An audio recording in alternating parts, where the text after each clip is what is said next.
ಮೋದಿ ಮೋದಿ ಮೋದಿ ಮೋದಿ ಮೋದಿ ಮೋದಿ ಮೋದಿ ಮೋದಿ ಮೋದಿ ಮೋದಿ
सबका साथ सबका विकास, सबका साथ सबका विश्वास, सबका साथ सबका प्रयास, सर्वव्यापी सर्वस्पर्शी सर्वग्राही ಯೋಜನೆಯನ್ನು ಕೊಟ್ಟಂತಹ ಸನ್ಮಾನ್ಯ ಶ್ರೀ ನರೇಂದ್ರ ಮೋದಿಜಿ ಅವರನ್ನ ಜಿಲ್ಲಾಧ್ಯಕ್ಷರಾದಂತಹ ಶ್ರೀಯುತ ಎನ್.ಎಸ್. ಹೆಗಡೆ ಅವರು ಸ್ವಾಗತಿಸಲಿದ್ದಾರೆ.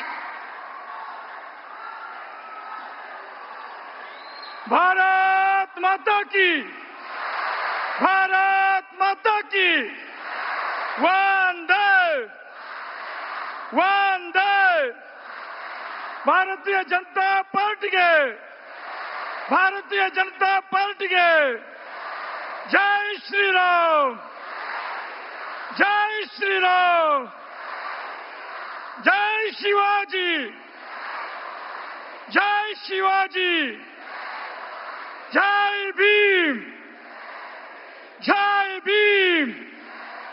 ಸನ್ಮಾನ್ಯ ನರೇಂದ್ರ ಮೋದಿಜಿ ಅವರಿಗೆ, ಸನ್ಮಾನ್ಯ ನರೇಂದ್ರ ಮೋದಿಜಿ ಅವರಿಗೆ, ಸನ್ಮಾನ್ಯ ಪ್ರಹ್ಲಾದ್ ಜೋಶಿಜಿ ಅವರಿಗೆ, ಸನ್ಮಾನ್ಯ ಶ್ರೀ ವಿಶ್ವೇಶ್ವರ ಕಾಗೇರಿ ಅವರಿಗೆ, ಉತ್ತರ ಕನ್ನಡ ಲೋಕಸಭಾ ಕ್ಷೇತ್ರದ ಚುನಾವಣಾ ಪ್ರಚಾರದ ಸಾರ್ವಜನಿಕ ಸಮಾವೇಶಕ್ಕೆ ಆಗಮಿಸಿದಂತಹ ವಿಶ್ವ ನಾಯಕರು, ನಮ್ಮ ನೆಚ್ಚಿನ ಆದರಣೀಯ ಪ್ರಧಾನಮಂತ್ರಿಗಳು ಸನ್ಮಾನ್ಯ ಶ್ರೀ ನರೇಂದ್ರ ಮೋದಿಜಿ ಅವರನ್ನ ಉತ್ತರ ಕನ್ನಡ ಲೋಕಸಭಾ ಕ್ಷೇತ್ರದ ಸಮಸ್ತ ಜನತೆಯ ಪರವಾಗಿ ಹಾಗೂ ಸಮಸ್ತ ಮತದಾರರ ಬಂಧು ಭಗಿನಿಯರ ಪರವಾಗಿ ಹೃದಯಪೂರ್ವಕ ಸ್ವಾಗತವನ್ನು ಕೋರ್ತಾ ಇದ್ದೇನೆ. ಭಾರತಕ್ಕೆ यशस्वी प्रधानमंत्री माननीय श्री नरेंद्र मोदी जी को उत्तर कन्नड़ लोकसभा क्षेत्र के समस्त लोगों के तरफ से हृदयपूर्वक स्वागत करता हूं. ಹಾಗೆ ಈ ಒಂದು ಸಮಾವೇಶದಲ್ಲಿ ಉಪಸ್ಥಿತರಿರುವ ನಮ್ಮ ಕೇಂದ್ರದ ಸಚಿವರು, ಧಾರವಾಡ ಲೋಕಸಭಾ ಕ್ಷೇತ್ರದ ಅಭ್ಯರ್ಥಿಗಳು ಆದಂತಹ ಸನ್ಮಾನ್ಯ ಪ್ರಹ್ಲಾದ್ ಜೋಶಿ ಅವರನ್ನು ಹೃತ್ಪೂರ್ವಕವಾಗಿ ಸ್ವಾಗತವನ್ನು ಕೋರ್ತಾ ಇದ್ದಾರೆ. ಉತ್ತರ ಕನ್ನಡ ಜಿಲ್ಲೆಯ ಲೋಕಸಭಾ ಕ್ಷೇತ್ರದ ಅಭ್ಯರ್ಥಿಯಾದಂತಹ ವಿಶ್ವೇಶ್ವರ ಕಾಗೇರಿ ಅವರನ್ನ ಹೃತ್ಪೂರ್ವಕವಾಗಿ ಸ್ವಾಗತಿಸ್ತೇನೆ. ವೇದಿಕೆ ಮೇಲಿದ್ದಂತ ಎಲ್ಲ ಗಣ್ಯರನ್ನು ಸ್ವಾಗತಿಸ್ತಾ, ಆಗಮಿಸಿದ ಎಲ್ಲ ಲೋಕಸಭಾ ಕ್ಷೇತ್ರದ ಮತದಾರ ಬಂಧು ಭಗಿನಿಯರನ್ನ ಸ್ವಾಗತಿಸ್ತಾ, ಮಾಧ್ಯಮದ ಸ್ನೇಹಿತರನ್ನ ಸ್ವಾಗತಿಸ್ತಾ ನನ್ನ ಸ್ವಾಗತ ವಾಚನ ಮುಗಿಸ್ತೇನೆ. ಜೈ ಶ್ರೀರಾಮ್.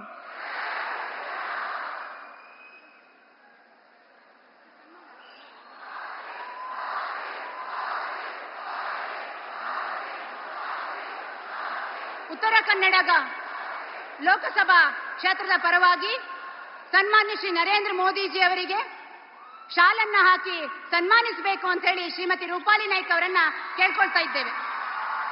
ಅದರಂತೆ ಹಾರವನ್ನ ಶ್ರೀ ಪ್ರಹ್ಲಾದ ಜೋಶಿ ಅವರು ಹಾಗೂ ನಮ್ಮ ಉತ್ತರ ಕನ್ನಡ ಜಿಲ್ಲೆಯ ವಿಶೇಷತೆ ಸಿರಸಿಯ ವಿಶೇಷತೆಯಾದಂತಹ ಬೇಡರ ವೇಷದ ಒಂದು ಕಿರೀಟವನ್ನ ಸನ್ಮಾನ್ಯ ಶ್ರೀ ವಿಶ್ವೇಶ್ವರ ಕಾಗೇರಿ ಅವರು ನೀಡಬೇಕು ಅಂತ ಹೇಳಿ ಅವರಲ್ಲಿ ವಿನಂತಿಸಿಕೊಳ್ತಾ ಇದ್ದೇವೆ. ಬಂದಂತಹ ಎಲ್ಲ ಮಹಿಳೆಯರ ಪರವಾಗಿ ವೇದಿಕೆ ಮೇಲಿರುವಂತಹ ಮಹಿಳೆಯರು ನಮ್ಮ ಗ್ರಾಮ ದೇವತೆ ಶಕ್ತಿ ದೇವತೆಯಾದಂತಹ ಶ್ರೀ ಮಾರಿಕಾಂಬಾ ದೇವಿಯ ಪ್ರತಿಮೆಯನ್ನ ನೀಡಿ ಆದರದಿಂದ ಗೌರವಿಸ್ತಾ ಇದ್ದಾರೆ.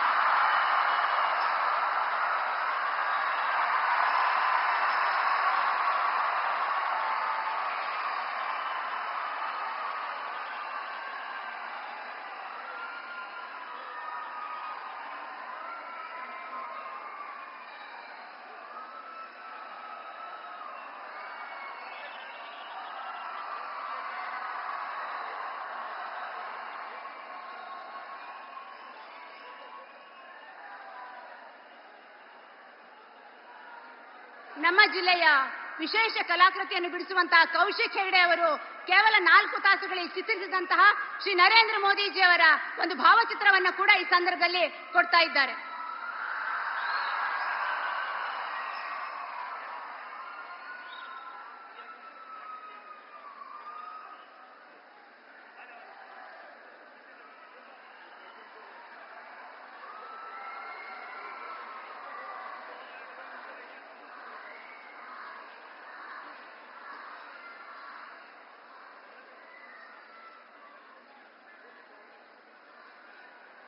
ಸನ್ಮಾನವನ್ನು ನೆರವೇರಿಸಿಕೊಟ್ಟಂತಹ ಎಲ್ಲ ಗಣ್ಯಾತಿ ಗಣ್ಯರಿಗೂ ಕೂಡ ಧನ್ಯವಾದಗಳು. ಈಗ ನಿಮ್ಮೆಲ್ಲರನ್ನ ಉದ್ದೇಶಿಸಿ ಕೇಂದ್ರ ಸಚಿವರು ಧಾರವಾಡ ಕ್ಷೇತ್ರದ ಲೋಕಸಭಾ ಅಭ್ಯರ್ಥಿಯಾದಂತಹ ಶ್ರೀಯುತ ಪ್ರಹ್ಲಾದ್ ಜೋಶಿ ಅವರು ನಮ್ಮನ್ನು ಉದ್ದೇಶಿಸಿ ಮಾತನಾಡಲಿದ್ದಾರೆ. ಬೋಲೋ ಭಾರತ್ ಮಾತಾ ಕಿ, ನರೇಂದ್ರ ಮೋದಿ ಅವರಿಗೆ, ನರೇಂದ್ರ ಮೋದಿ ಅವರಿಗೆ. ನಮ್ಮೆಲ್ಲರ ನೆಚ್ಚಿನ ನಾಯಕರು, ದೇಶ ಕಂಡ ಅಪ್ರತಿಮ ಆಡಳಿತಗಾರ ಹಾಗೂ ದೇಶ ಸ್ವತಂತ್ರಗೊಂಡ ನಂತರ ಇಲ್ಲಿಯವರೆಗೆ ಕಾಂಗ್ರೆಸ್ಸಿನ ಎಲ್ಲಾ ಸರ್ಕಾರಗಳಲ್ಲಿಯೂ ಸಹಿತ ಒಂದೊಂದು ಹಗರಣಗಳ ನಡೆದು ಭ್ರಷ್ಟಾಚಾರದ ಸರ್ಕಾರವೇ ಅಂತ ಮನೆಯ ಮಾತಾಗಿದ್ರೆ, ಕಳೆದ 10 ವರ್ಷದಲ್ಲಿ ಒಂದೇ ಒಂದು ಭ್ರಷ್ಟಾಚಾರದ ಕಪ್ಪು ಚುಕ್ಕೆ ಇಲ್ಲದಂತೆ ಆಡಳಿತವನ್ನು ನಡೆಸಿದಂಥವರು ಸನ್ಮಾನ್ಯ ನರೇಂದ್ರ ಮೋದಿಯವರು. ಹಾಗಾಗಿ ಒಂದು ಆಡಳಿತ ಇನ್ನೊಂದು ಆರ್ಥಿಕ ನೀತಿಯ ಪರಿಣಾಮವಾಗಿ ಇವತ್ತು ಜಗತ್ತಿನ 5ನೇ ಅತಿ ದೊಡ್ಡ ಆರ್ಥಿಕ ಶಕ್ತಿಯಾಗಿ ಹೊರಹೊಮ್ಮಿದೆ. ಸ್ನೇಹಿತರೆ, ನಾನು ನಿಮಗೊಂದು ಮಾತು ಹೇಳಲಿಕ್ಕೆ ಬಯಸ್ತೇನೆ. ಯಾವಾಗ ಭಾರತೀಯ ಜನತಾ ಪಾರ್ಟಿ ಮುಂದಕ್ಕೆ ಬರ್ತದೆ, ಭಾರತೀಯ ಜನತಾ ಪಾರ್ಟಿ ಪ್ರವರ್ಧಮಾನಕ್ಕೆ ಬರ್ತದೆ, ಒಂದು ಅಪಪ್ರಚಾರವನ್ನ ಮಾಡುವ ಕೆಲಸವನ್ನ ಮಾಡ್ತಾರೆ. ಅದು ಏನು ಅಂದ್ರೆ, ಬಿಜೆಪಿಯವರು ಸಂವಿಧಾನವನ್ನ ಬದಲಿಸ್ತಾರೆ ಮತ್ತು ರಿಸರ್ವೇಶನ್ ಅನ್ನ ತೆಗಿತಾರೆ ಅಂತ ಹೇಳಿ.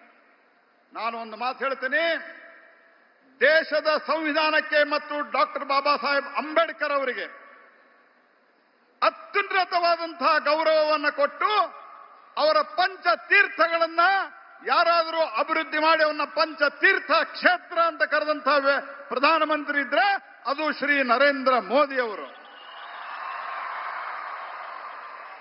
ಯಾರನ್ನು ವೋಟ್ ಬ್ಯಾಂಕ್ ರಾಜಕಾರಣದಂತೆ ಉಪಯೋಗ ಮಾಡಲಾರದೆ, ಮೊದಲನೇ ಸರ್ತಿ ಅವಕಾಶ ಸಿಕ್ಕಾಗ ನಾವು ರಾಮನಾಥ್ ಕೋವಿಂದ್ ಅನ್ನುವಂತಹ ದಲಿತ ವ್ಯಕ್ತಿಯನ್ನ ನಾವು ರಾಷ್ಟ್ರಪತಿ ಮಾಡಿದರೆ ಸನ್ಮಾನ್ಯ ಪ್ರಧಾನಮಂತ್ರಿಯವರು ಅದಕ್ಕೆ ಒಂದು ಅನುಮೋದನೆಯನ್ನು ಕೊಟ್ಟರೆ, ಅತ್ಯಂತ ಸಾಮಾನ್ಯ ಕುಟುಂಬದಿಂದ ಬಂದಂತಹ ಒಬ್ಬ ಹಿಂದುಳಿದ ಮಹಿಳೆ, ಆ ಮಹಿಳೆಗೆ ರಾಷ್ಟ್ರಪತಿಯನ್ನ ಮಾಡುವುದರ ಮೂಲಕ ದೇಶದ ಒಂದು ದೊಡ್ಡ ಗೌರವವನ್ನು ಕೊಡುವಂತಹ ಕೆಲಸವನ್ನು ಆ ವರ್ಗಕ್ಕೆ ನಾವು ಮಾಡಿದ್ದೇವೆ. ಅನೇಕ ಟ್ರೈಬ್ ಜನ ತಾವು ಇಲ್ಲಿ ಇದ್ದೀರಿ, ಇದನ್ನು ತಾವು ಗಮನಿಸಬೇಕು ಅನ್ನುವಂತಹ ಮಾತು ಹೇಳ್ತೇನೆ ನಾನು. ಸ್ನೇಹಿತರೆ, ನರೇಂದ್ರ ಮೋದಿ ಗ್ಯಾರಂಟಿ ಅಂದ್ರೆ ಆ ಗ್ಯಾರಂಟಿ ಜೀವನದ ಭದ್ರತೆಯ ಗ್ಯಾರಂಟಿ ಅನ್ನುವಂಥದ್ದನ್ನು ತಾವು ನೆನಪಿಡ್ಕೋಬೇಕು. ಈ ದೇಶದೊಳಗ ಭಯೋತ್ಪಾದನೆ ಅತ್ಯಂತ ಕಮ್ಮಿಯಾಗಿ ಆಲ್ಮೋಸ್ಟ್ ಇಲ್ಲ ಅನ್ನುವಂತಹ ಸ್ಥಿತಿಗೆ ಬಂದಂತಹ ಸಂದರ್ಭದಲ್ಲಿ ಕಾಂಗ್ರೆಸ್ ಸರ್ಕಾರ ಕರ್ನಾಟಕ ರಾಜ್ಯದಲ್ಲಿ ಬಂದ ನಂತರ ಯಾವ ರೀತಿ ನಡೀತಾ ಇದೆ ಅನ್ನೋದನ್ನು ತಾವು ನೋಡಿದ್ದೀರಿ. ಮೊದಲನೇದಾಗಿ ನಮ್ಮ ವಿಧಾನಸೌಧದಲ್ಲಿ ಪಾಕಿಸ್ತಾನ್ ಜಿಂದಾಬಾದ್ ಅನ್ನುವಂತಹ ಘೋಷಣೆಯನ್ನು ಮಾಡಿದ್ರೆ ಅರೆಸ್ಟ್ ಮಾಡಲಿಕ್ಕೆ 8 ದಿವಸ ತೆಗೆದುಕೊಂಡಂತ ಒಂದು ನಾಚಿಗೇಡಿ ಸರ್ಕಾರ ಇಲ್ಲಿ ಕೂತಿದೆ ಸ್ನೇಹಿತರೆ.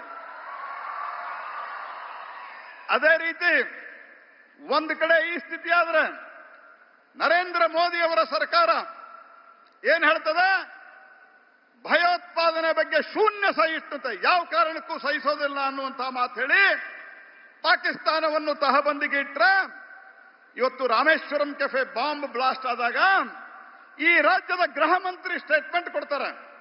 ಏನ್ ಸ್ಟೇಟ್ಮೆಂಟ್ ಕೊಡ್ತಾರೆ? ಅದು ಸಿಲಿಂಡರ್ ಸ್ಫೋಟ ಆಗಿದೆ ಅಂತ. ಅಂದ್ರೆ ಮುಚ್ಚಿ ಹಾಕುವ ಹುನ್ನಾರ. ಇನ್ನೊಬ್ರು ಕೊಡ್ತಾರೆ ಬಿಸಿನೆಸ್ ರೈವಲರೀಸ್, ಬಿಸಿನೆಸ್ ಸ್ಪರ್ಧೆಯಿಂದ ಆಗಿದೆ ಅಂತ ಹೇಳಿ. ಹಾಗಾಗಿ ಒಂದು ರೀತಿಯಲ್ಲಿ ತುಷ್ಟೀಕರಣದ ಪರಾಕಾಷ್ಠೆಯ ಪರಿಣಾಮ. ಹುಬ್ಬಳ್ಳಿಯ ಪೊಲೀಸ್ ಸ್ಟೇಷನ್ ಅನ್ನು ಸುಟ್ಟು ಪೊಲೀಸ್ ಸಿಬ್ಬಂದಿಯನ್ನ ಕೊಲ್ಲಲಿಕ್ಕೆ ಹೊರಟಂತ 150ಕ್ಕೂ ಹೆಚ್ಚು ಅಪರಾಧಿಗಳನ್ನ ಯಾರು PFI ಜೊತೆಗೆ ಸಂಪರ್ಕ ಇಟ್ಟುಕೊಂಡಿದ್ರೋ ಅವರನ್ನ ಬೇಲ್ ಮೇಲೆ ರಿಲೀಸ್ ಮಾಡಲಿಕ್ಕೆ ಇವರು ವ್ಯವಸ್ಥೆಯನ್ನ ಮಾಡಿದಂತಹ ಸರ್ಕಾರ.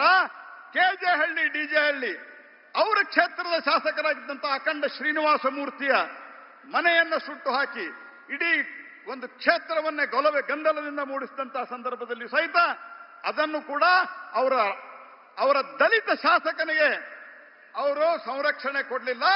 ಇವರು ಬಂದ ತಕ್ಷಣ ಅವರಿಗೆ ಬೇಲ್ ಕೊಡುವಂತ ಕೆಲಸವನ್ನು ಮಾಡ್ತಾರೆ. ಅದರ ಪರಿಣಾಮವಾಗಿ ಇವತ್ತು ಮತಾಂಧ ಶಕ್ತಿಗಳಿಗೆ ಧೈರ್ಯ ಬರ್ತಾ ಇದೆ.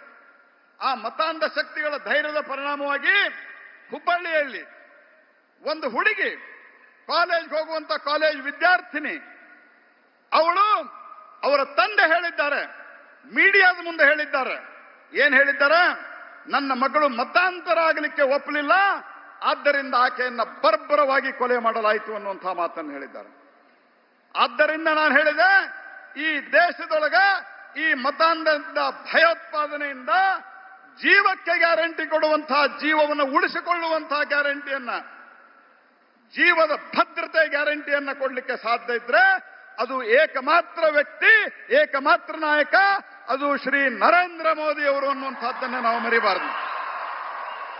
ಹಾಗಾಗಿ ಸ್ನೇಹಿತರೆ, ಗ್ಯಾರಂಟಿ ಗ್ಯಾರಂಟಿ ಅಂತ ಸಿದ್ದರಾಮಯ್ಯನವರು ಭಾಷಣ ಮಾಡ್ಕೊತ ಹೋಗ್ತಾರೆ. ಎಲ್ಲ ರೇಟ್ ಜಾಸ್ತಿ ಮಾಡಿದ್ದಾರೆ. 10 ರೂಪಾಯಿ ಬಾಂಡ್ ಪೇಪರ್ ಎಷ್ಟು ಮಾಡಿದ್ದಾರೆ? 100 ರೂಪಾಯಿ. 100 ರೂಪಾಯಿ ಬಾಂಡ್ ಪೇಪರ್ ಎಷ್ಟು ಮಾಡಿದ್ದಾರೆ? 500 ರೂಪಾಯಿ. ಪಹಣಿ ಪತ್ರಿಕೆ ಉತ್ತಾರ 10 ರೂಪಾಯಿ ಇದ್ದಿದ್ದು ಎಷ್ಟು ಮಾಡಿದ್ದಾರೆ? 25. ಅದೇ ರೀತಿ ಹಾಲಿನ ದರವನ್ನ ಜಾಸ್ತಿ ಮಾಡಿದ್ದಾರೆ. ಹಾಲು ಉತ್ಪಾದಕರಿಗೆ ನಾವೇನು ಸಬ್ಸಿಡಿ ಕೊಡ್ತಾ ಇದ್ವಿ ಅದನ್ನ ನಿಲ್ಲಿಸಿದ್ದಾರೆ. ಆನಂತರ ರಿಜಿಸ್ಟ್ರೇಷನ್ ಚಾರ್ಜ್ ಜಾಸ್ತಿ ಮಾಡಿದ್ದಾರೆ. ಮದ್ಯವಂತೂ ಸಿಕ್ಕಾಪಟ್ಟಿ, ಎಣ್ಣೆಯಂತೂ ಸಿಕ್ಕಾಪಟ್ಟಿ ಜಾಸ್ತಿ ಮಾಡಿದ್ದಾರೆ. ಇದರ ಪರಿಣಾಮವಾಗಿ ಪ್ರತಿ ವ್ಯಕ್ತಿಯಿಂದ 1,000 ರೂಪಾಯಿ ಕಸುಗೊಳ್ತಾ ಇದ್ದಾರೆ, 2,000 ರೂಪಾಯಿ ಕೊಡ್ತಾ ಇದ್ದಾರೆ. ಇದು ಕಾಂಗ್ರೆಸ್ಸಿನ ನೀತಿ ಸ್ನೇಹಿತರೆ. ಒಂದು TC ಹಾಕಬೇಕಂದ್ರೆ 10,000 ಇದ್ದಿದ್ದು ಇವತ್ತು ಎಷ್ಟು ಮಾಡಿದ್ದಾರೆ ಅಂತ ನಮಗೆ ಗೊತ್ತಿದೆ. ಹಾಗಾಗಿ ಇವತ್ತು ನರೇಂದ್ರ ಮೋದಿ ಗ್ಯಾರಂಟಿ ಇದು ಜೀವದ ಗ್ಯಾರಂಟಿ, ಅದು ನಮ್ಮ ಸ್ವಾವಲಂಬನೆ ಗ್ಯಾರಂಟಿ ಅನ್ನುವಂತಹ ಮಾತನ್ನು ಹೇಳ್ತಾ ಮತ್ತೊಮ್ಮೆ ನರೇಂದ್ರ ಮೋದಿ ಅವರಿಗೆ ಸ್ವಾಗತಿಸಿ ತಮ್ಮೆಲ್ಲರಿಗೂ ವಂದಿಸಿ ನನ್ನ ಮಾತನ್ನು ಮುಗಿಸ್ತೇನೆ. ನಮಸ್ಕಾರ.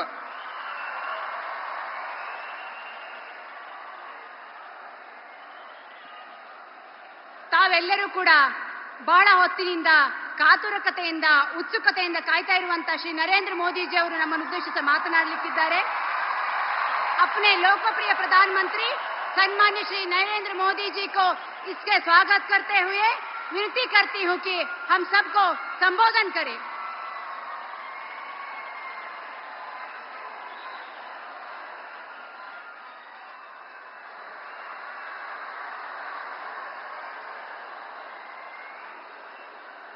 भारत माता की, भारत माता की. ಉತ್ತರ ಕನ್ನಡ ಮತ್ತು ಧಾರವಾಡದ ಸೋದರ ಸೋದರಿಯರಿಗೆ ನನ್ನ ನಮಸ್ಕಾರಗಳು.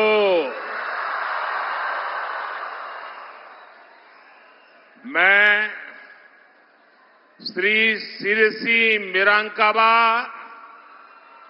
श्री महाबालेश्वर स्वामी श्री वादिराजा तीर्थ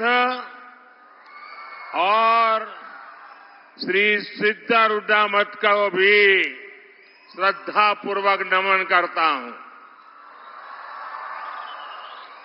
अच्छा, पहले आप लोग मुझे, मैं हिंदी बोलूंगा तो चलेगा ना? कोई इंटरप्रिटेशन की आवश्यकता नहीं है ना? चलिए, आपके आशीर्वाद है. अच्छा, ये मुझे बताइए, ये चुनाव सभा है कि विजय सभा है?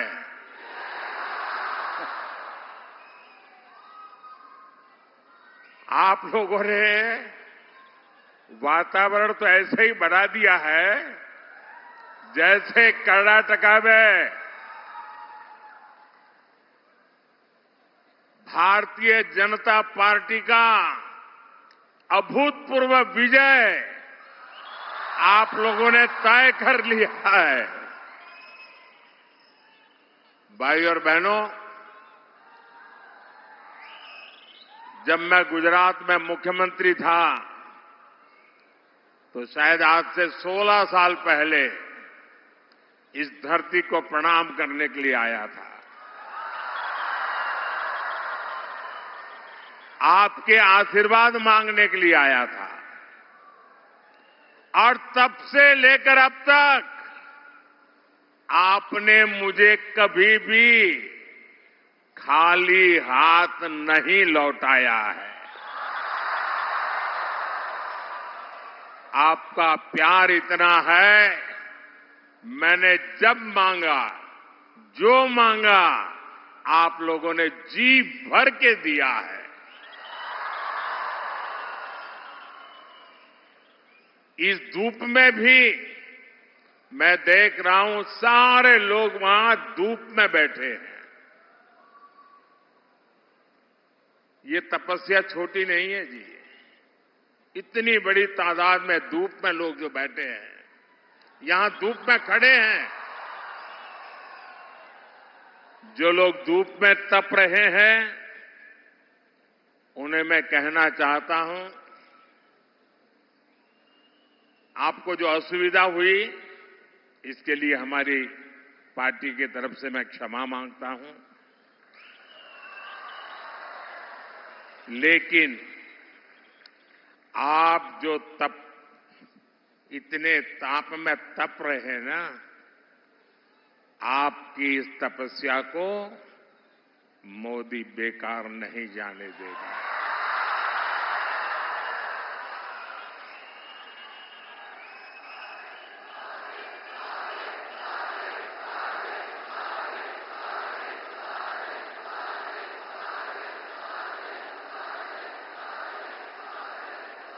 आप जो ये तपस्या कर रहे हैं, मैं विकास करके आपको अवश्य लौटाऊंगा। भाई और बहनों, आज मैं आप सभी से विकसित कर्नाटका के लिए, विकसित भारत के लिए आप सबका, पूरे कर्नाटका का आशीर्वाद मांगने के लिए आया हूं।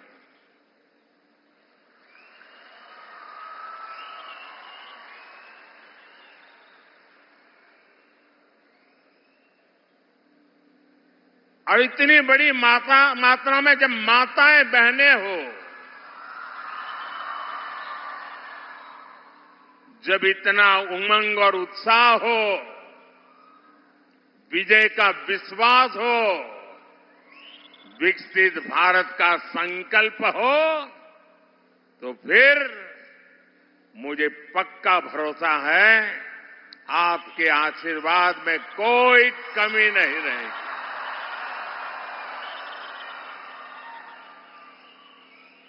और मैं देख रहा हूं कि आप उत्तर कन्नड़ा से मेरे बहुत पुराने साथी विश्वेश्वर हेगड़े जी और धारवाड़ से मेरे संसद के साथी, सरकार के साथी भाई प्रहलाद जोशी जी को रिकॉर्ड वोट से जिताने का संकल्प ले चुके हैं। ये जो आपका जोश नजर आ रहा है, ये आपका जो उत्साह नजर आ रहा है, पूरा कर्नाटका एक ही स्वर से बोल रहा है।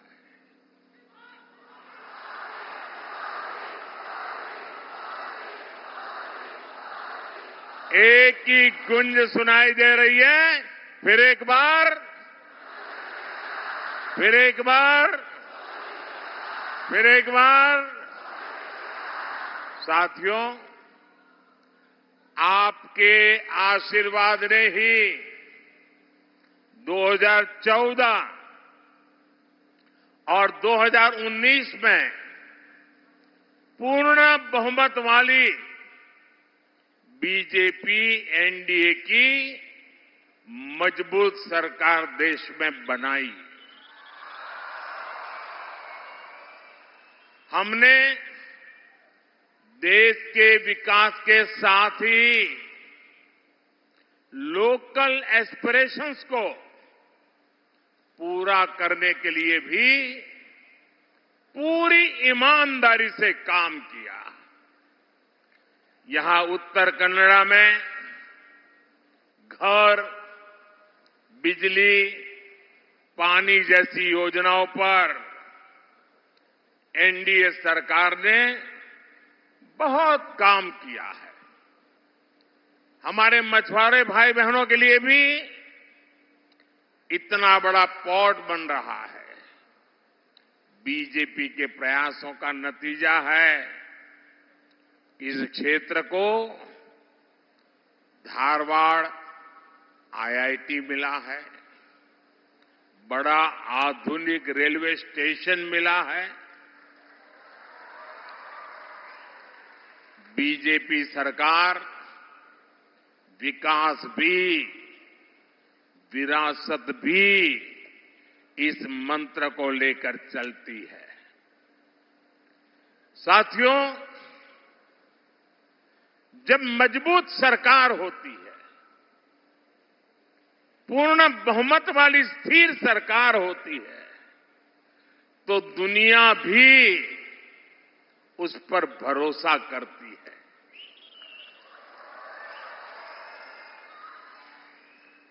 आप मुझे बताइए, आज पूरी दुनिया में हिंदुस्तान का डंका बज रहा है कि नहीं बज रहा है? चारों तरफ हिंदुस्तान की वाहवाही हो रही है कि नहीं हो रही है? अमेरिका में भी भारत का जय जयकार होता है कि नहीं होता है? यूरोप में भी भारत का गौरवगान होता है कि नहीं होता है? हिंदुस्तानी दुनिया में कहीं पर भी जाए तो माथा ऊंचा कर करके खड़ा होता है कि नहीं होता है? होता है कि नहीं होता है? आपको गर्व होता है कि नहीं होता है? सम्मान अनुभव करते हैं कि नहीं करते हैं? लेकिन ये कैसे हुआ? कैसे हुआ? किसने किया? किसने किया? उधर से जवाब चाहिए, किसने किया? पीछे से जवाब चाहिए, किसने किया? आप लोग भाई, आप सबका जो जवाब है ना, ये पूरी तरह गलत है। ये मोदी ने नहीं किया है, ये आपके एक वोट ने किया है। आपके वोट की ताकत है। आपके वोट की क्या ताकत होती है, ये 10 साल में हिंदुस्तान के हर मतदाता ने देखा है। और मोदी आपके एक एक वोट का जो उसकी ताकत है, उस ताकत के भरोसे जब दुनिया के किसी भी नेता बड़े बड़े को मिलता हूं ना, 6 फीट वाले हो, 6.5 फीट वाले हो, हैं? कितनी ही गोरी चमड़ी क्यों न हो, जब मैं उनको मिलता हूं ना, मुझे देखना तो ऐसे पड़ता है। लेकिन जब मैं दुनिया की बड़ी बड़ी शक्तियों को मिलता हूं तो मोदी अकेला नहीं मिलता है। 140 करोड़ देशवासी मेरे पीछे खड़े होते हैं और तब जाकर के मैं सीना तान करके उनको हाथ मिलाता हूं। उनको भी लगता है यार कुछ तो है, लगता है कि नहीं लगता है? ये सब आपके एक वोट की ताकत है भाइयों।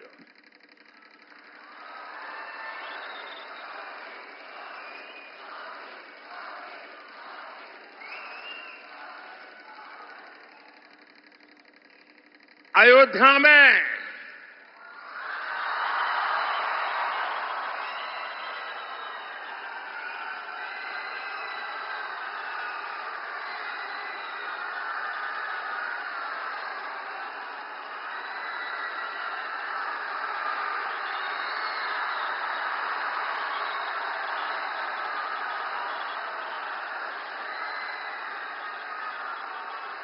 साथियों, मेरे और आपके पूर्वजों ने,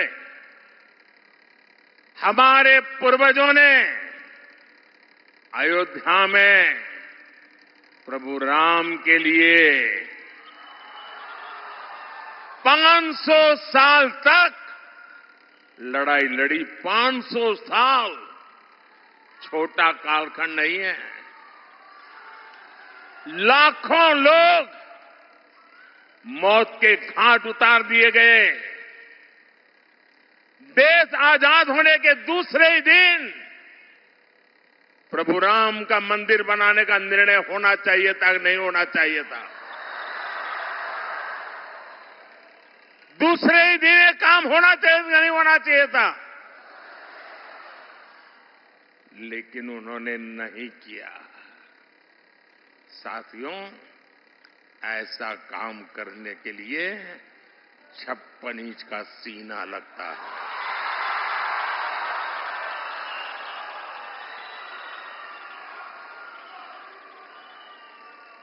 तब जाकर के 500 साल का सपना, 500 साल का इंतजार समाप्त होता है। लेकिन ये तब होता है जब आपके वोट की ताकत मिलती है।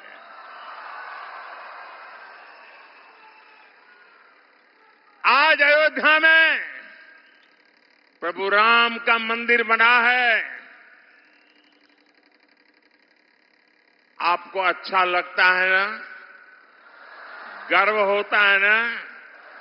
ये पुण्य का काम हुआ है कि नहीं हुआ है? ये पवित्र काम हुआ है कि नहीं हुआ है?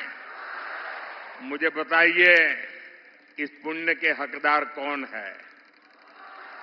इस पुण्य के हकदार कौन है?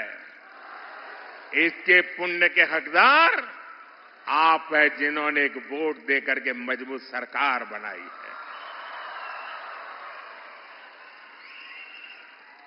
और देखिए, देश में वोट बैंक की राजनीति कितनी विकृति पर पहुंची है, कितनी विनाशक बन गई है कि 500 साल के संघर्ष के बाद देश के सुप्रीम कोर्ट के निर्णय के बाद देश के कोटि कोटि जन, किसी ने 5 रुपया, किसी ने 11 रुपया, किसी ने 100 रुपया, किसी ने 1000 रुपया, किसी ने लाख रुपया, आप सबने दान दे करके प्रभु राम का मंदिर बनाया है। ये प्रभु राम का मंदिर सरकारी खजाने से नहीं बना है। ये प्रभु राम का मंदिर टैक्स पेयर के पैसों से नहीं बना है। ये हिंदुस्तान के राम भक्तों के जेब से निकले हुए पैसों से बना है, आपके पैसों से बना हुआ है। और जब अब आपको पता है, देश आजाद होने के बाद इन्होंने राम मंदिर न बने इसके लिए सब कुछ कोशिश की। आखिरी दिन तक अदालत में भी गए और 2019 में तो यहां तक कह दिया कि ये केस अभी चलना नहीं चाहिए वरना मोदी को चुनाव में फायदा हो जाएगा। ऐसा कोर्ट में कहा।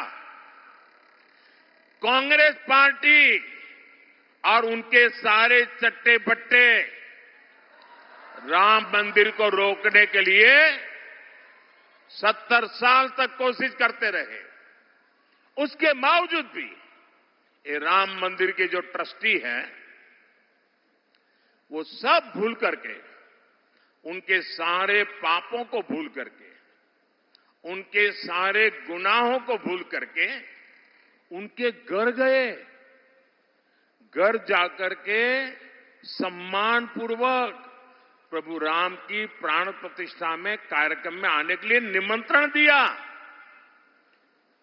कि कितना बड़ा मन है, निमंत्रण दिया। और इन्होंने क्या किया?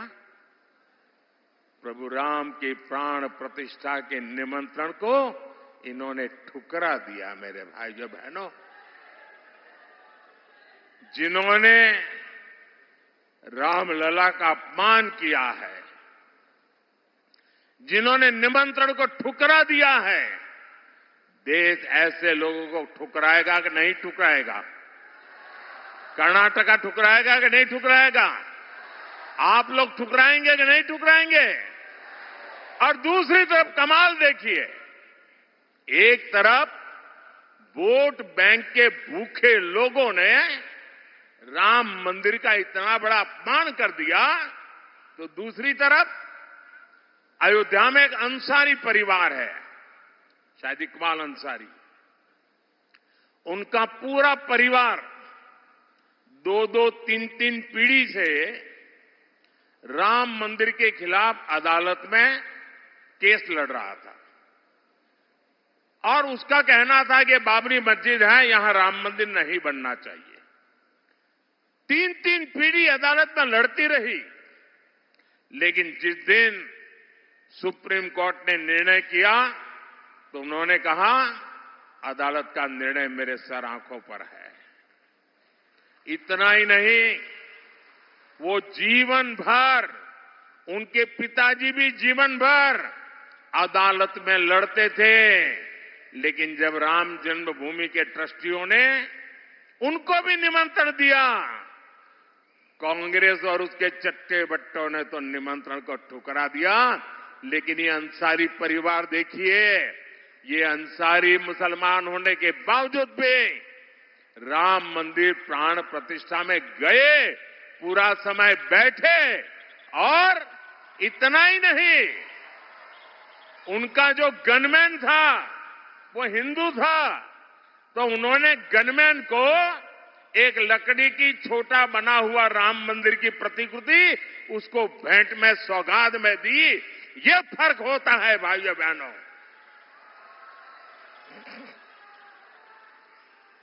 यह देश विकास भी चाहता है, विरासत भी चाहता है। और अब देखिए, बीजेपी सरकार ने ही आयुर्वेद को लेकर पूरी दुनिया में प्रचार प्रसार किया है। हमारी सरकार बनने के बाद हमने अलग आयुष मंत्रालय बनाया है। आपकी सिरसी सुपारी को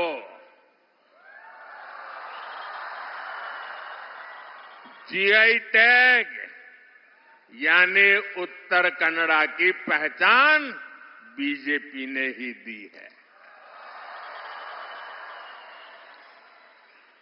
हमारे कर्नाटका में मिलेट्स, हमारे किसानों की बहुत बड़ा क्षेत्र है। कोई पूछता नहीं था। छोटे किसान परेशान थे कि मिलेट को करूं क्या। ये बीजेपी, मैंने यूएन को कहा ये सुपर फूड है, ये एनवायरमेंट फ्रेंडली खेती है। और यूएन ने इंटरनेशनल मिलेट डे मनाया और मिलेट ईयर मनाया। और आज जिसको आप श्रीअन्न कहते हैं ना, जिसको आज हम पूरे देश में श्रीअन्न के रूप में जानते हैं, आज मिलेट की पूरे दुनिया में मांग बढ़ी है और उसका लाभ कर्नाटका के किसानों को मिल रहा है। साथियों, जब आपका अपने पर भरोसा हो ना, अपने देश पर भरोसा हो, अपने देश की हर बात पर भरोसा हो, तो दुनिया भी आपकी बातों पर भरोसा करती है। हमने मिलेट का इतना बड़ा अभियान चलाया।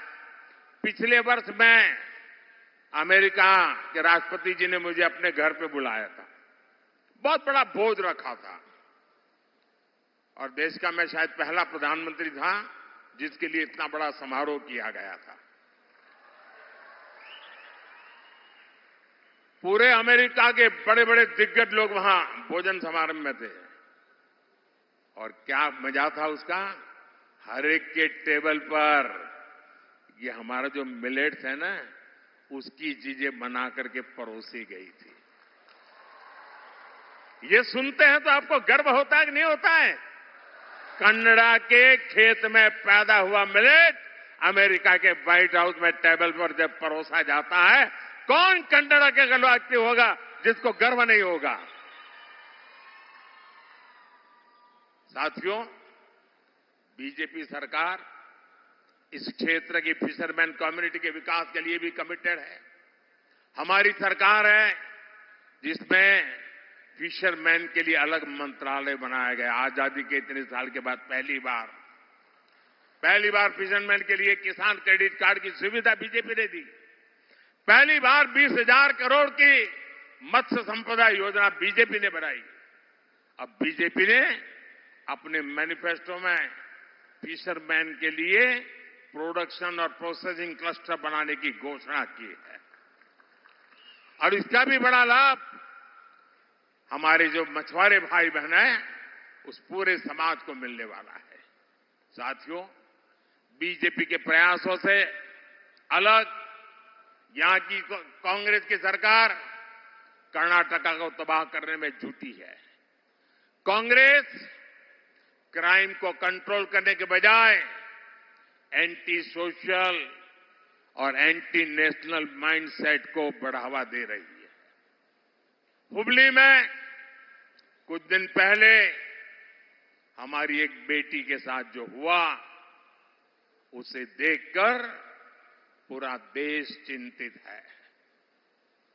हर मां बाप को कर्नाटका में अपनी बेटी की चिंता सता रही है। किसके कारण? कांग्रेस के पाप के कारण।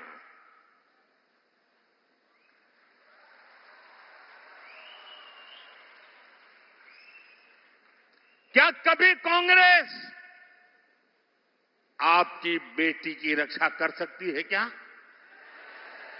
आप उनके भरोसे बेटियों को बड़ा बना सकते हैं क्या?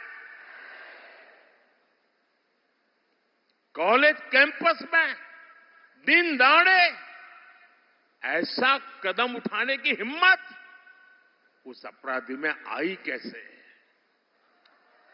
उन्हें पता है वोट बैंक के भूखे लोग कुछ दिन के बाद उनको बचा लेंगे, इसलिए ये पाप करने की हिम्मत आती है। भाई,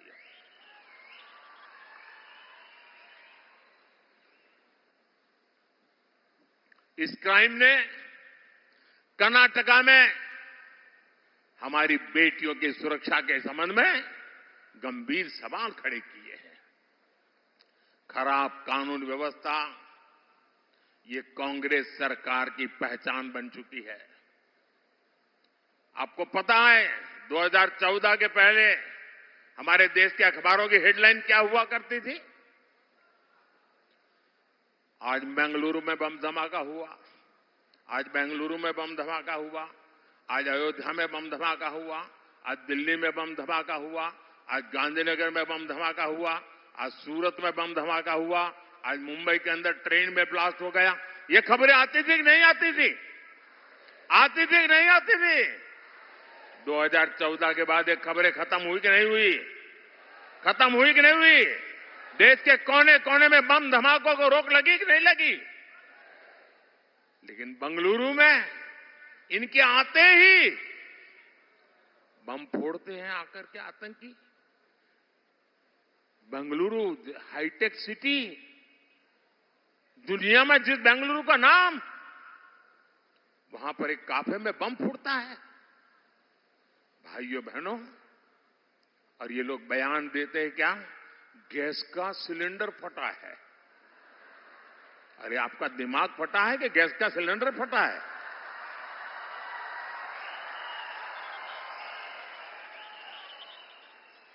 हो क्या गया इन लोगों को? और जब मामला एनआईए के पास गया, तब जाकर के बंगाल में जाकर के उनको दबोच करके ले आए हैं भाइयों।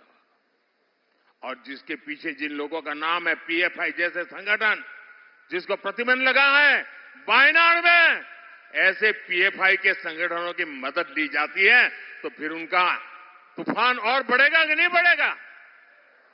कांग्रेस ने जिस प्रकार वोट के लिए पीएफआई जैसे संगठनों की मदद दी है, उनसे सहाय ली है, और ऐसे ही कारणों से ऐसे लोगों की ताकत बढ़ जाती है भाइयों।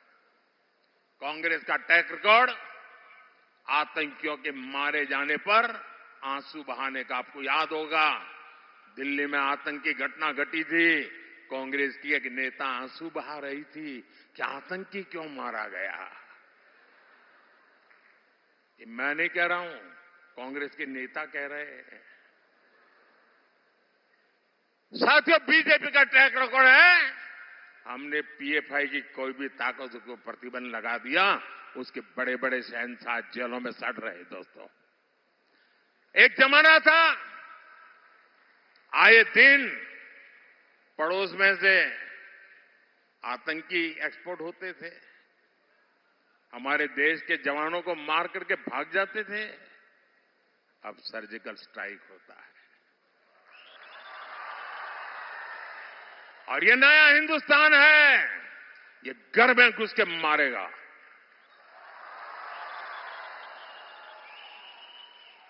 साथियों, कल से एक कांग्रेस के साहजादे एक बयान से पूरे देश में हंगामा हो रहा है। साहजादे का कहना है कि हजारों वर्षों से राजा महाराजा हमारे देश में हुए, वे सब अत्याचारी थे, लूट लेते थे। क्या आप इनसे सहमत हैं क्या? इस भाषा से सहमत हैं क्या? क्या अपने पापों को छिपाने के लिए देश के राजा महाराजाओं को गाली गलौज करना उचित है क्या? ये शोभा देता है क्या? कांग्रेस का ट्रैक रिकॉर्ड रहा है कि उसने भारतीय संस्कृति को नष्ट किया, भारत के इतिहास को सहित इतिहास नहीं रखा, उसको तोड़ा मरोड़ा है। कांग्रेस का मकसद यही था कि छत्रपति शिवाजी महाराज, महाराणा प्रताप, ऐसे महान योद्धाओं का इतिहास अगली पीढ़ी को पता न चले। ये शाहजादे बाहर राजा महाराजा को गाली देते, उसको मालूम नहीं है छत्रपति शिवाजी महाराज ने पानी में जो काम किया था, उस जमाने में पानी पर जो प्रबंधन किया था, आज भी बड़े बड़े इंजीनियरों के लिए ये बहुत बड़ा सीखने वाला काम है। आपको तो सिर्फ इतना ही समझ आता है कि छत्रपति शिवाजी महाराज घोड़े पर बैठे। शिवाजी महाराज ने इतनी छोटी छोटी चीजों की चिंता की थी समाज की भलाई के लिए, आप उनको गालियां दे रहे हो। और उनके मुंह से किसी नवाब के लिए गाली सुनी भाई? किसी सुल्तान के लिए गाली सुनी क्या? किसी बादशाह के लिए गाली सुनी क्या? Vote bank. लोग पूछ रहे हैं कि कांग्रेस तुष्टीकरण के लिए और कितना पतन होगा, लोग पूछ रहे हैं। साथियों, इस क्षेत्र का भारत के इतिहास में बहुत ऊंचा स्थान है। यहां से कदम राजवंश ने लंबे समय तक शासन किया। कन्नड़ा भाषा की जो सेवा कदम राजवंश ने की है, क्या उसे कोई कन्नड़ी का भुला सकता है क्या? मैसूरू राजघराना वडियार राजवंश ने शिक्षा सहित हर सेक्टर में कितने ही काम किए हैं। अरे मैं गुजरात से आता हूं, मेरा गांव बड़ौदा गायकवाड़ स्टेट में हुआ करता था। और बड़ौदा के महाराजा गायकवाड़, उन्होंने बाबा साहब आम्बेडकर की प्रतिभा को देखा था। बाबा साहब आम्बेडकर को बड़ौदा ले गए, बाबा साहब आम्बेडकर को अपने पास रखा और बाबा साहब आम्बेडकर को विदेश भेजने का पूरा प्रबंध महाराजा गायकवाड़ ने किया था और देश को बाबा साहब आम्बेडकर मिले थे। लेकिन भाइयों बहनों, ये हमारे राजा महाराजाओं का योगदान शहजादे को अत्याचारी लगता है? आप ऐसे लोगों को माफ कर सकते हो भाई? कर्नाटका सहित पूरा देश का इतिहास है जहां नवाबों ने, सुल्तानों ने, बादशाहों ने आम नागरिकों पर घोर जुल्म किया, अत्याचार किए हैं। ऐसे सुल्तानों ने हमारे मंदिरों को, हमारे तीर्थों को लूटा, उन्हें तबाह किया। लेकिन शाहजादे ने उनको तो क्लीन चिट दे दी और सभी राजाओं महाराजाओं को अत्याचारी घोषित कर दिया। देश को बांटने का कांग्रेस का प्रयास खतरनाक है साथियों, इनसे बचने की जरूरत है। भाइयों बहनों, आपने देखा होगा, अब ये शाहजादे कह रहे हैं वो चुनाव के बाद अगर सत्ता में आए पूरे देश का एक्सरे करेंगे। एक्सरे, आपका एक्सरे होगा, आपके लॉकर का एक्सरे होगा, आपके घर का एक्सरे होगा, आपके खेत का एक्सरे होगा और वो ढूंढ के निकालेंगे किसके पास क्या है। और फिर अगर ज्यादा है तो हड़प कर लेंगे और उनकी जो वोट बैंक है उनको बांट देंगे। हमारी माताओं बहनों के पास स्त्री धन एक बहुत सम्माननीय संपत्ति होती है। माताओं बहनों का मंगलसूत्र उससे पवित्र और कुछ मानते नहीं है। ये उस पर नजर बिठाए बैठे हैं कि ये तुम्हारे पास है, क्या जरूरत है, लाओ। क्या ये पाप हम करने देंगे क्या? ये उन्होंने ठान के रखा हुआ है भाई बहनों। और जब मैं ऐसी चीजें खोल करके रखता हूं तो उनको लगता है अरे पकड़े गए, मोदी तो मार रहा है। अरे मारेगा नहीं तो क्या करेगा? माफ करेगा क्या? देश को तबाह करने के आपके तरीकों को मैं देशवासियों को नहीं बताऊंगा तो कौन बताएगा? और आपको पता होना चाहिए मोदी मौज करने के लिए पैदा नहीं हुआ है।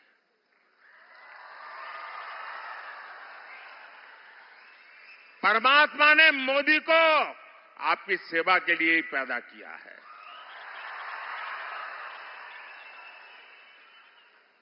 और आपका सपना ही मोदी का संकल्प है।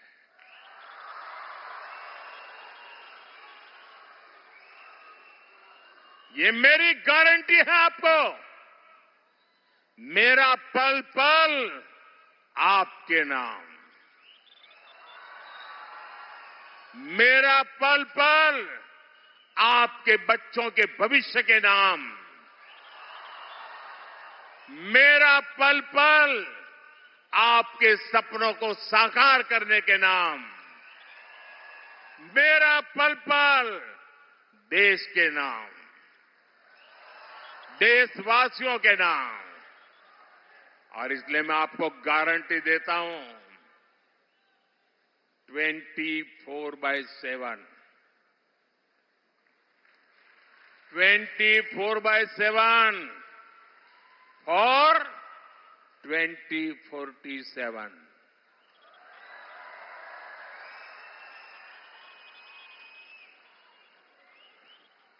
साथियों, कांग्रेस ने एक और खतरनाक इरादा, कर्नाटका के लोगों को सावधान रहना है। आप जो बचत करते हैं ना, हमारे देश में हर माँ बाप वो कुछ भी है घर में तो सोचता है कि भाई मेरे मरने के बाद बच्चों को तो ये मिलना चाहिए, मैं ये तो रखूंगा, बच्चों को काम आएगा, एक घर कैसे भी करके बना दूं ताकि मरने के बाद बच्चों को दे सकूं। ये हर हिंदुस्तानी के मन में रहता है कि नहीं रहता है? गरीब से गरीब हिंदुस्तानी भी मरने के बाद बच्चों को कुछ देने का इरादा रखता है कि नहीं रखता है?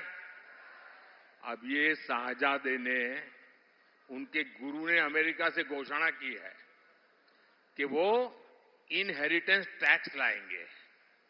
इसका मतलब है कि आपने जो बचाया है वो मरने के बाद आपके संतानों को नहीं जाएगा।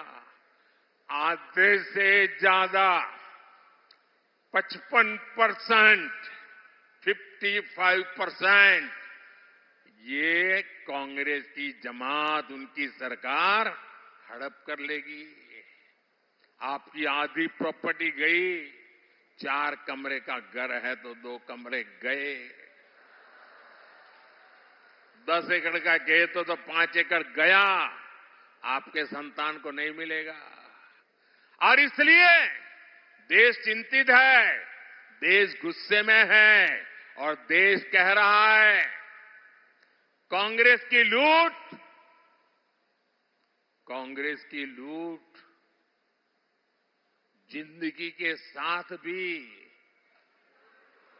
कांग्रेस की लूट जिंदगी के साथ भी और जिंदगी के बाद भी।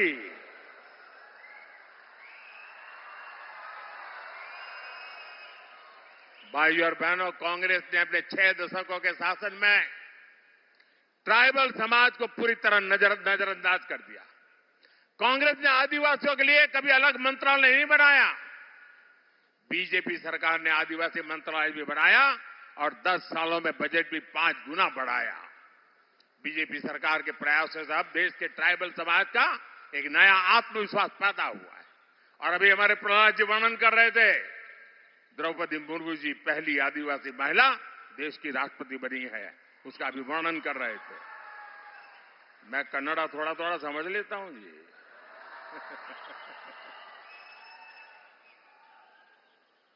भाइयों बहनों, मोदी का एक ही सपना है, मोदी का एक ही लक्ष्य है। मोदी के लिए अपना कुछ नहीं है, आप ही मेरा परिवार,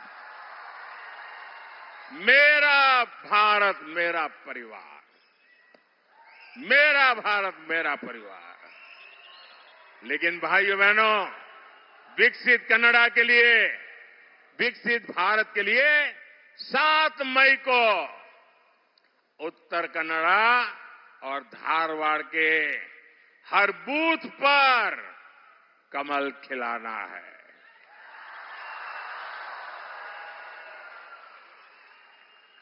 और कमल के निशान पर आप बटन दबाएंगे ना, तो आप पक्का मान लेना आपको मोदी दिखाई देगा। आपके दिल में मोदी होगा, मन में मोदी होगा। और आप जब कमल पे बटन दबाएंगे ना, आपका वोट सीधा सीधा मोदी के पास जाएगा। और मोदी के लिए, मोदी को मजबूत बनाने के लिए ज्यादा से ज्यादा मतदान करवाएंगे, ज्यादा से ज्यादा मतदान करवाएंगे। कितनी ही गर्मी क्यों न हो के मतदान बढ़ेगा। 10 बजे के पहले सारा मतदान करा लोगे। शादी हो और काम हो, छुट्टी हो, कुछ भी हो, मतदान कराएंगे, पोलिंग बूथ को जीतेंगे। अच्छा, मेरा एक काम करोगे? देखिए, मेरी बात आई तो आप तो ठंडे हो गए। ये मेरा पर्सनल काम है, बताओ करोगे? जरा हाथ ऊपर ऊंचा करके बताओ करोगे? ये चुनाव वाला काम नहीं है, मेरा पर्सनल काम है, करोगे? पक्का करोगे? तो एक काम करना, घर घर जाइएगा और जाकर के कहना कि मोदी जी सिरसी आए थे और मोदी जी ने आपको नमस्कार भेजा है। मेरा नमस्कार पहुंचा देंगे, मेरा प्रणाम पहुंचा देंगे। जब हर परिवार को मेरा प्रणाम पहुंचेगा ना, जब मेरा नमस्कार पहुंचेगा ना, तो परिवार मुझे आशीर्वाद देगा। और वो आशीर्वाद ही मेरी ऊर्जा है। वो आशीर्वाद मेरी ताकत बढ़ा देगा और मुझे आपके लिए खप जाने की और नई प्रेरणा मिलेगी। और इसलिए मैं आपसे कहता हूं, घर घर जाकर के मेरा प्रणाम जरूर पहुंचाइएगा। मेरे साथ बोलिए, भारत माता की, भारत माता की, भारत माता की। बहुत बहुत धन्यवाद।